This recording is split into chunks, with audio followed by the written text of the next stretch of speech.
The sharp sting of Marcus's slap lingered on Paloma's cheek, but she refused to let her tears fall. She stood frozen for a moment, her hand still pressed against her face, as if trying to shield herself from the weight of what had just happened. Her mind raced with thoughts, anger, fear, and disbelief swirling in equal measure.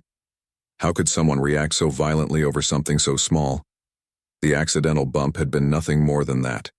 An accident, a fleeting moment caused by the train's sudden jolt, yet here she was, standing in front of a man who seemed determined to make her feel powerless.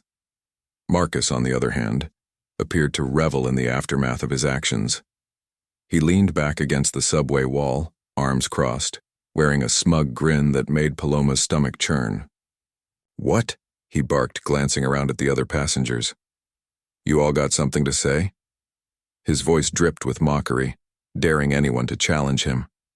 But no one moved.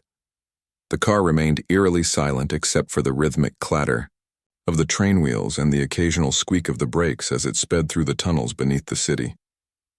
Paloma scanned the faces of the people around her, searching for any sign of support or solidarity. Some commuters avoided her gaze altogether, staring fixedly at their shoes or pretending to be absorbed in their phones. Others shot furtive looks in her direction, their expressions a mix of sympathy and discomfort. One older man sitting near the door muttered under his breath, "Someone should do something." But when Paloma glanced at him, he quickly looked away, shaking his head as if to signal defeat. It wasn't that these people didn't care, they clearly did. But fear held them back, fear of escalating the situation, fear of becoming targets themselves, fear of not knowing how to intervene without making things worse. In that moment, Paloma felt utterly alone, even surrounded by dozens of strangers. And yet, despite the humiliation burning inside her, she resolved not to show weakness. She straightened her posture, lowered her hand from her cheek, and met Marcus's gaze head-on. "You're pathetic," she said quietly, her voice steady despite the tremor in her chest. The words hung in the air like a challenge, surprising even herself. For a split second, Marcus faltered, his smirk wavering ever so slightly, but then he recovered, laughing loudly as though her comment amused him rather than wounded his pride. "Pathetic?" he echoed, stepping closer to her. His breath reeked of alcohol, and his eyes gleamed with malice. "I'm pathetic. Lady, you're the one crying over nothing." He gestured theatrically toward her face as if inviting the rest of the car to join in his ridicule. "Maybe next time you'll learn to watch where you're going." Paloma clenched her fists, her nails digging into her palms. Every fiber of her being wanted to lash out, to shout back, to defend herself, but deep down she knew better. This wasn't about her. It was about him. Marcus was the kind of person who thrived on chaos, who fed off the reactions of others. Engaging with him would only give him exactly what he wanted: control. So instead, she took another deep breath and forced herself to remain calm. Outwardly, she might have looked composed, but inside, her thoughts were racing. Who does he think he is? She wondered bitterly. Does he really believe he can treat people this way and get away with it? She thought about calling out for help again, louder this time, but the memory of the bystanders' silence stopped her. They weren't going to intervene, not unless something drastic happened, and truthfully, she didn't blame them. Standing up to someone like Marcus required courage most people couldn't muster in the heat of the moment. As the train rattled toward the next station, Paloma's fingers twitched instinctively toward her phone. Earlier, she'd sent a brief text to her husband, hoping he would understand the urgency behind her message. Now she wondered whether he'd seen it yet. Would he come? Could he even make it in time? These questions swirled in her mind, but she pushed them aside. Worrying wouldn't change anything. She needed to focus on surviving this ordeal first. Marcus, meanwhile, seemed intent on prolonging the confrontation. He paced back and forth in front of her, continuing his tirade. "You think you're tough, huh?" he sneered, jabbing a finger in her direction. "Bet you've never had to deal with someone like me before." Paloma didn't respond. She simply stared at him, her expression unreadable. Her silence only fueled his frustration. "Hey," I'm talking to you, he snapped, stepping closer, until they were nearly nose to nose. For a moment, it felt as though the entire train car held its collective breath. Even the hum of conversation that had resumed in hushed tones earlier faded into complete silence once more. Everyone waited, watching, wondering what would happen next. Would Paloma finally break? Would Marcus escalate further? Or would someone, anyone, step forward to stop him? But before Marcus could say another word, the train screeched to a halt at the next station. The doors slid open with a hydraulic hiss, and a wave of fresh air rushed into the stifling car. For a brief second, Paloma allowed herself to hope that Marcus might take the opportunity to leave. Surely he wouldn't want to stick around now that they'd reached a stop. But her hopes were dashed almost instantly when he planted his feet firmly and turned back to face her. "Oh, we're not done yet," he growled, his tone dripping with menace. Paloma swallowed hard, steeling herself for whatever came next. She didn't know it yet, but help was already on the way. Somewhere outside the train, footsteps echoed against the tiled platform, growing louder with each passing second. Unbeknownst to Marcus or anyone else in the car, this ordinary morning commute was about to take a dramatic turn, and when it did, nothing would ever be the same again. The morning sun filtered through the grimy windows of the subway car, casting long shadows across the crowded space. The train rattled along its tracks, carrying passengers from all walks of life. Students with heavy backpacks, office workers, clutching coffee cups, and tired parents trying to keep their children entertained. Among them stood Paloma, a striking woman in her early 30s wearing a simple yet elegant outfit. Dark jeans, a cream-colored sweater, and a scarf loosely draped around her neck. Her hair was tied back in a neat ponytail, and she held onto the overhead rail with one hand while scrolling through her phone with the other. Paloma wasn't paying much attention to the world around her. She had spent the previous evening preparing for an important meeting at work and was now mentally rehearsing what she planned to say. Occasionally, though, her gaze would drift upward, taking in the faces of her fellow commuters. Most people were lost in their own worlds, some reading books, others listening to music or staring blankly into space. But there was one man who caught her eye almost immediately. He was standing near the middle of the car, leaning against the wall with an air of arrogance that seemed out of place in the cramped subway environment. His name was Marcus, though no one on the train knew that. Yet, he wore a leather jacket that looked like it hadn't been cleaned in weeks, paired with scuffed boots and faded jeans. His face was unshaven, and his bloodshot eyes suggested he'd been drinking heavily the night before. Every few minutes, he'd let out a loud laugh or mutter something under his breath, drawing annoyed glances from those nearby. At first, Marcus's behavior seemed harmless enough. He made sarcastic comments about the advertisements plastered inside the train car, mocking everything from toothpaste commercials to public service announcements. "Who even buys this stuff?" he sneered, pointing at a poster promoting energy drinks. A few people chuckled nervously, unsure whether to engage or ignore him. But as the minutes ticked by, his tone grew sharper, his words more cutting. "Look at you," he said suddenly, addressing a teenager sitting across from him. The boy, barely 16, flinched visibly. "What's with the hoodie? You think you're tough or something?" The teen mumbled an apology, pulling his hood down even, though it was chilly in the train car. Marcus smirked, clearly enjoying the reaction he was getting. Emboldened, he turned his attention to a middle-aged woman seated beside the boy. "And you," he barked. "Why are you wearing so much makeup? Trying to hide your wrinkles?" "Wow." Woman flushed red but said nothing, clutching her purse tightly as if bracing for impact. Other passengers exchanged uneasy glances, some shifting uncomfortably in their seats. No one dared to confront Marcus directly. After all, they didn't know what he might do. Was he just drunk and obnoxious, or was he dangerous? Better to stay quiet and hope he'd lose interest soon. But fate had other plans. As the train sped along its route, it hit a sudden bump in the tracks, causing everyone to lurch forward slightly. Paloma, who had been focused on her phone, stumbled backward, accidentally brushing against Marcus's arm. It was a minor collision, the kind of thing that happens every day in crowded public spaces, Yet Marcus reacted as if she'd deliberately attacked him. "What the hell?" he shouted, spinning around to face her. His voice echoed through the car, startling several passengers. Paloma froze, her heart pounding. "Watch where you're going," Marcus continued, his face contorted with anger. Before she could respond or even apologize, he raised his hand and slapped her hard across the cheek. The sound of the slap reverberated through the train car, followed by a collective gasp from the other passengers. Paloma staggered backward, her hand instinctively flying to her stinging face. For a moment, time seemed to stand still.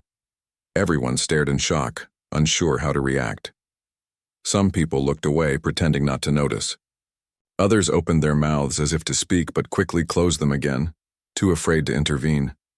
Marcus, meanwhile, seemed unfazed by the gravity of what he'd done. If anything, he appeared amused. "That's what you get for being clumsy," he sneered, folding his arms across his chest. Then, turning to the rest of the car, he added, "Anybody else got a problem with me?" No one answered. The silence was deafening, broken only by the rhythmic clatter of the train wheels against the tracks. Paloma stood there, tears welling up in her eyes, feeling a mix of emotions: pain, humiliation, and disbelief. How could someone be so cruel over such a trivial incident?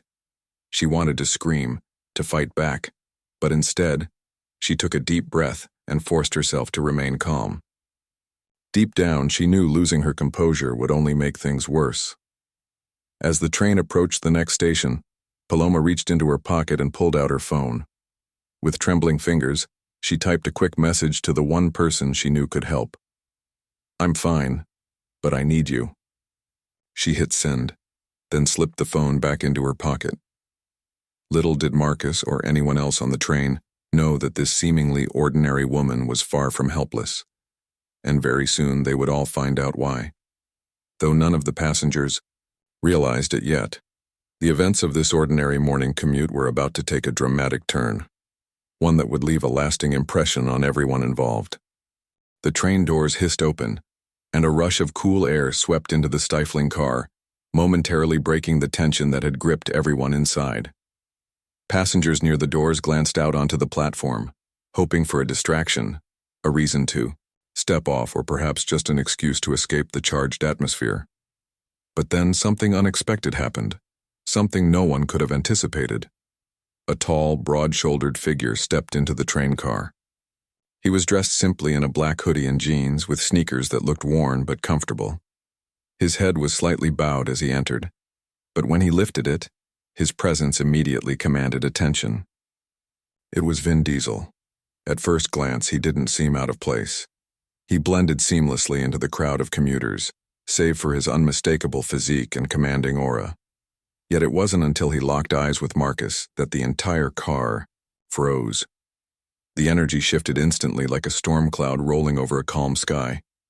The other passengers exchanged wide-eyed glances, whispers rippling through the car as they realized who this newcomer was.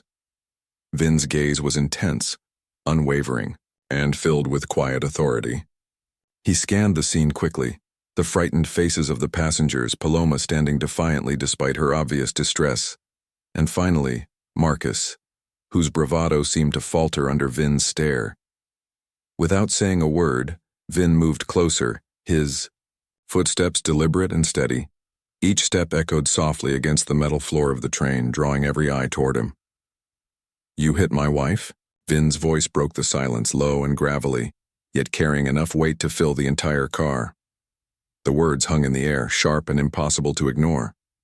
For a moment, no one responded. Even Marcus, who had been so loud and aggressive just moments ago, struggled to find his voice. His face paled as recognition dawned on him. This wasn't just some random guy stepping in. It was Vin Diesel, the action star, the man known worldwide for his tough guy roles and larger-than-life persona. Marcus tried to laugh it off, forcing a grin that didn't reach his eyes. "What? Her?" he sputtered, pointing at Paloma as if to distance himself from the accusation. I didn't know she was your wife." His tone wavered between defensive and apologetic, but Vin wasn't having any of it. He took another step forward, closing the gap between them until he towered over Marcus. Though Vin didn't raise his fists or make any overtly threatening gestures, his sheer size and imposing demeanor were enough to send a clear message. This was not someone to be trifled with. Marcus instinctively backed up, stumbling slightly, as he bumped into the wall behind him. "Does it matter?" Vin asked, his voice calm but laced with steel. "Does it change what you did?" He paused, letting the question sink in before continuing. "You think it's okay to slap a woman because you're angry? Because you feel big when you make someone else small?" The words struck a nerve, not just with Marcus, but with everyone, listening. Some passengers nodded subtly in agreement, while others shifted uncomfortably, reminded of their own inaction during the confrontation. Vin's speech wasn't just directed at Marcus, it was a call to accountability for everyone present. Paloma watched silently from the sidelines, her heart pounding. She hadn't expected Vin to show up quite so dramatically, but seeing him now filled her with a mix of relief and pride. Despite his fame, he wasn't playing the role of a movie hero here. He was simply being himself, protective, principled, and unafraid to stand up for what was right. Marcus, however, was visibly crumbling under the pressure. His earlier bravado had vanished completely, replaced by fear and uncertainty. "Look, man," he stammered, holding up his hands in a gesture of surrender. "I made a mistake, all right? I didn't mean nothing by it, honest." But Vin wasn't satisfied. He leaned in slightly, his piercing gaze never leaving Marcus's face. "Apologizing to me doesn't fix anything," he said firmly. "If you're sorry, apologize to her. To my wife." The command hung heavy in the air, leaving Marcus with no choice but to comply. Slowly, reluctantly, he turned to face Paloma. His hands trembled as he shoved them into his pockets, and his voice cracked as he spoke. I'm sorry," he muttered, barely audible over the hum of the train engine. "I shouldn't have done that." Paloma met his apology with a steely gaze. She didn't say anything at first, letting the weight of the moment settle. Then, after a long pause, she gave a single, curt nod. It wasn't forgiveness, it wasn't meant to be, but it signaled that she accepted his apology for what it was, a necessary step toward accountability. With the confrontation resolved, Vin gently placed a hand on Paloma's shoulder, guiding her toward the exit. As they stepped off the train together, the other passengers erupted into murmurs of disbelief and admiration. Some clapped quietly, while others simply stared in awe at what they had just witnessed. Marcus remained frozen in place, his face flushed with shame as the train doors slid shut behind them. Outside on the platform, Vin wrapped an arm around Paloma, pulling her close. "Are you okay?" he asked softly, his earlier intensity replaced by genuine concern. Paloma nodded, leaning into him for a moment before straightening up again. "I'm fine," she replied, her voice steady but tinged with emotion. "But, Vin, thank you for coming." He smiled faintly, brushing a strand of hair from her face. "Always," he said simply. And with that they walked away together, leaving behind a subway car full of stunned witnesses and one very shaken bully who would never forget the day he crossed paths with Vin Diesel. Though the incident was over, its impact lingered. For the passengers who had stood by silently, it served as a reminder of the importance of courage and intervention. For Marcus, it was a wake-up call, one that would force him to confront his behavior and the consequences of his actions. And for Paloma and Vin, it was a testament to the power of standing together in the face of adversity. Days turned into weeks, and life gradually returned to its usual rhythm for Paloma and Vin. The chaos of that morning on the subway faded into memory, replaced by quieter moments shared in their cozy apartment overlooking the city. Yet the incident lingered in subtle ways, small reminders of how profoundly it had impacted them both. For Paloma, it became a turning point, a moment that sparked something deeper within her. She often found herself reflecting on the choices people make when faced with injustice. Some step forward while others shrink back. And though she understood why most passengers hadn't intervened, Fear, uncertainty, or simply not knowing what to do. It still weighed heavily on her heart. One evening, as they sat together on the couch after dinner, Paloma brought up the topic again. "Do you think any of those people will ever speak up next time?" she asked, her voice thoughtful but tinged with frustration. Vin looked up from his book, setting it aside to give her his full attention. "I hope so," he replied honestly. "But change doesn't happen overnight. People need to see examples, to know that standing up is possible even if it feels hard." Paloma nodded slowly, her mind racing with ideas. She realized that her experience could serve as more than just a personal story. It could be a catalyst for broader conversations about courage and accountability. Over the next few weeks, she began sharing her story online, not seeking fame or sympathy, but hoping to inspire others. Her posts were heartfelt and relatable, describing not only the fear and humiliation she'd felt, but also the importance of taking action, no matter how small. To her surprise, the response was overwhelming. Messages poured in from strangers around the world, thanking her for speaking out and sharing their own experiences of witnessing or enduring similar situations. Encouraged by the support, Paloma decided to take things a step further. With Vin's help, she launched a campaign called Stand Together, aimed at promoting bystander intervention and fostering a culture of empathy and courage. Through social media, workshops, and community events, they encouraged people to recognize their power to make a difference, even in seemingly insignificant moments. "It's not always about grand gestures," Paloma explained during one of their first public talks. "Sometimes it's just about saying, 'Hey, that's not okay,' or offering a kind word to someone who needs it. Those little actions can create ripples." The initiative quickly gained traction, drawing attention from news outlets and organizations dedicated to social justice. Vin played an active role, using his platform to amplify Paloma's message. Together they spoke at schools, community centers, and conferences, urging people to rethink their assumptions about heroism. "Heroes aren't just the ones who run into burning buildings," Vin said during one speech. "They're the everyday, people who choose to care, who refuse to stay silent when they see something wrong. That's the kind of bravery we need more of in this world." For Marcus, the aftermath of the incident unfolded differently. After leaving the subway station that day, he retreated into himself, consumed by guilt and self-loathing. The image of Vin Diesel glaring at him haunted his dreams, and every interaction he had with strangers made him hyper-aware of how others perceived him. At first, he tried to justify his behavior, telling himself it was just a bad day gone wrong. But deep down, he knew better. He couldn't ignore the fact that he had crossed a line he didn't even realize existed until it was too late. Determined to confront his demons, Marcus sought professional help. Counseling wasn't easy for him. Opening up about his anger issues forced him to face uncomfortable truths about himself. How he used aggression to mask insecurity. How he pushed people away rather than building connections. It was humbling and painful, but also liberating.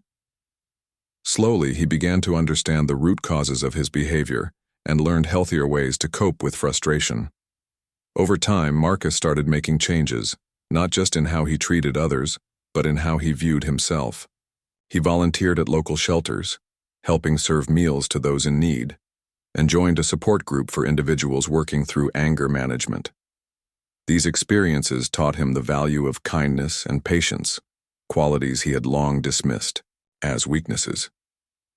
One day, while volunteering at a community center, he overheard a young woman talking about the importance of standing up against bullies. Her words struck a chord in him, reminding him of the very lesson he'd learned the hard way. Though Marcus never reached out to Paloma directly, he carried her story with him as a reminder of the impact our actions can have on others.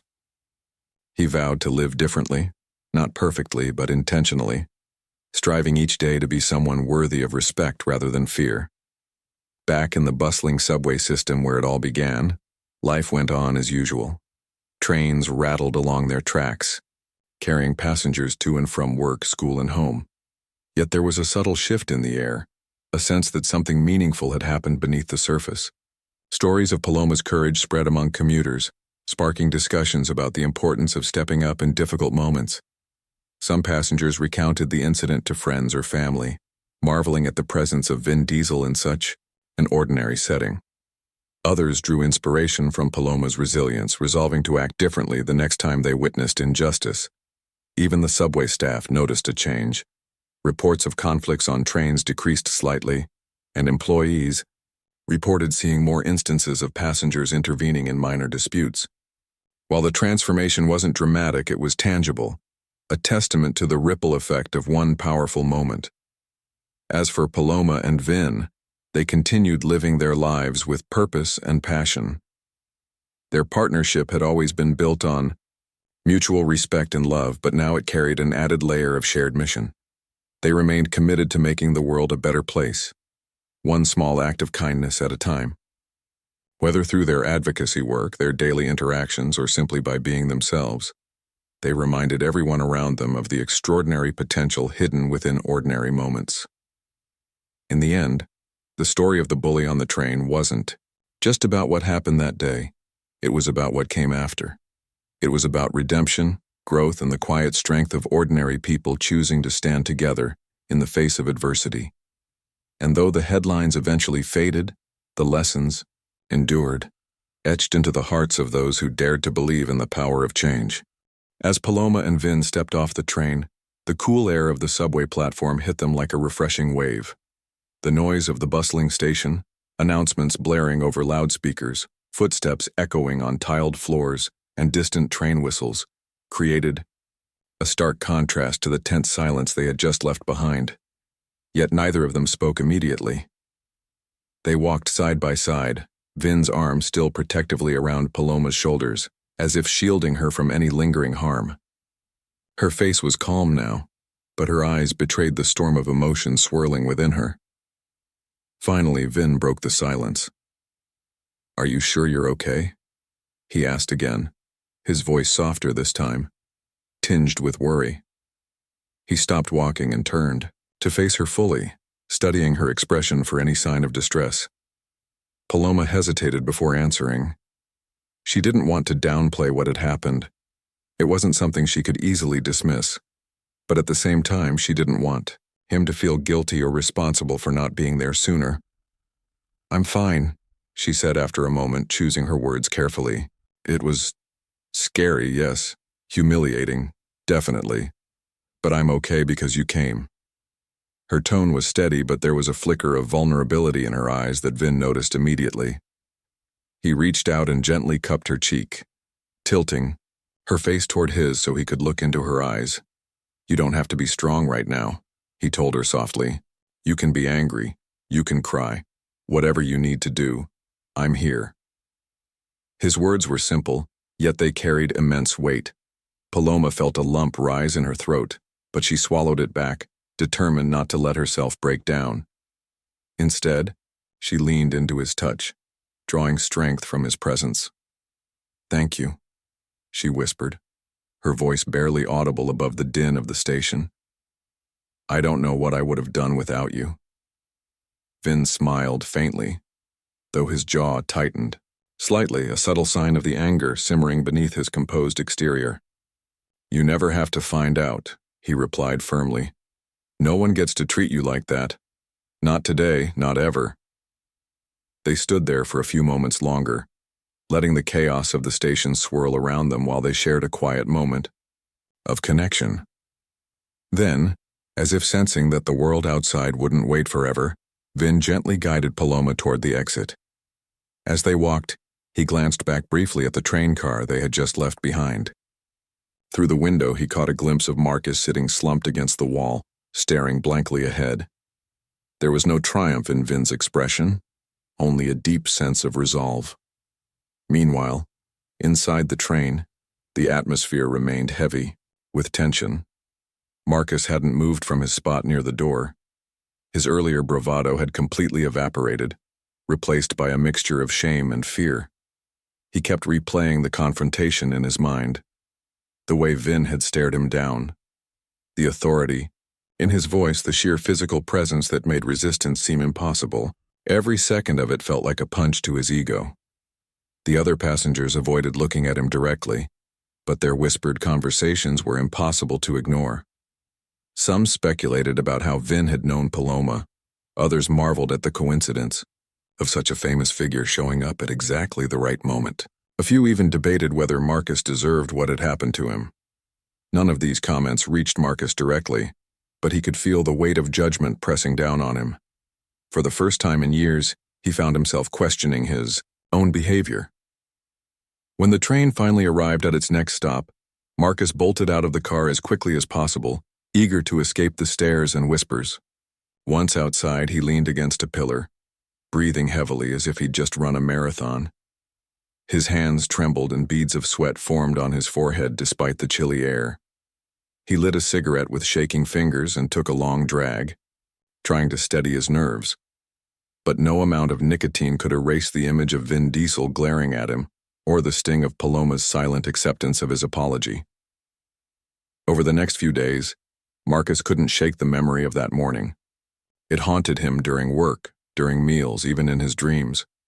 He began to notice patterns in his behavior, how often he lashed out when things didn't go his way, how frequently he used aggression to mask his insecurities. The realization hit him hard. He had become someone he barely recognized, someone who thrived on making others feel small so he could feel big. Determined to change, Marcus sought help. He started attending counseling sessions, where he learned to unpack years of pent-up frustration and anger. His therapist encouraged him to take responsibility for his actions and to practice empathy instead of hostility. It wasn't easy. There were setbacks, moments when old habits threatened to resurface. But Marcus stuck with it. Slowly but surely, he began to transform. He became more mindful of how he treated others, more willing to listen than to lash out. And though he knew he could never undo what he had done to Paloma, he hoped that someday he might become the kind of person who inspired respect rather than fear. Back at home, Paloma sat curled up on the couch with a warm cup of tea, reflecting on everything that had happened. Vin joined her, handing her a blanket before settling beside her. "How are you really feeling?" he asked, his tone gentle but probing. Paloma sighed, setting her mug down on the coffee table. "I'm mad," she admitted, not just at him but at everyone else too. No one said anything. No one did anything. How is that okay? Vin nodded thoughtfully. "It's not," he agreed. "But people get scared. They freeze up. That doesn't make it right, but it happens. What matters is that we try to change that culture, to remind people that standing by isn't neutral. Silence can hurt just as much as words sometimes." His words resonated with Paloma, sparking a new determination within her. She realized that while she couldn't control how others reacted, she could use her experience to inspire change. Over the following weeks, she began speaking out about bystander intervention and the importance of standing up against injustice, sharing her story online, and encouraging others to speak up when they saw wrongdoing. To her surprise, her message resonated deeply with many people, sparking conversations about courage, accountability, and community. For Vin, the incident reinforced his belief in the power of action. He had always prided himself on using his platform for good, whether through charity work or advocating for equality. Now he saw another opportunity to make a difference. Together, he and Paloma launched an initiative aimed at empowering everyday heroes, people who might hesitate to intervene in difficult situations, but who, with the right tools and mindset, could become catalysts for positive change. Though their lives returned to normal in many ways, the memory of that day stayed with them both. It served as a reminder of the fragility of human dignity and the incredible strength that comes from standing together in its defense.